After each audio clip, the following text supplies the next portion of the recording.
This Republican ad-and-apos the left in 2018, Unhinged&apos, targets pop culture sinners. This week, the Republican National Committee released a new video aimed at voters for November's midterm elections. It's intended to set the tone for how the party wants to appeal to its members, to inspire their loyalty in the face of Democratic opposition. And the RNC decided to do it by turning the Republican Party into the anti-entertainment industry party. The video is titled "The Left in 2018, Unhinged," and look at this thing, it targets virtually all of the right's favorite pop culture sinners. There's footage of Kathy Griffin's photo shoot holding her bloodied Donald Trump mask, a bleeped version of Samantha Bee's Ivanka Trump insult, a clip of Michelle Wolf insulting Sarah Huckabee Sanders. This isn't a conventional political ad, it's a continuation of the culture wars that Donald Trump has shown his party can be so galvanizing and successful. While the RNC ad does contain sound bites from Democrats Bernie Sanders and Maxine Waters, it's not really making an argument against Democratic policies.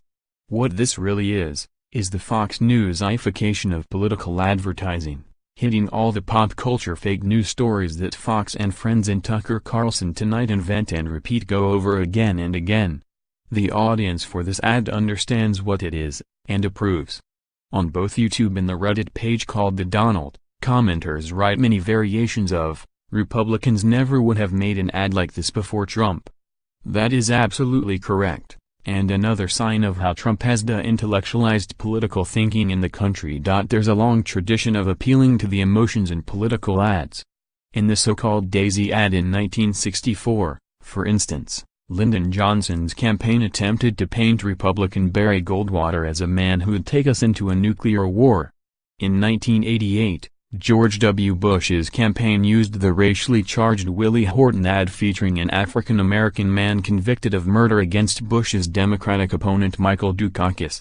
One thing that distinguishes the new RNC ad from its predecessors is the broadening of its attack, the way it conflates different elements into one enemy.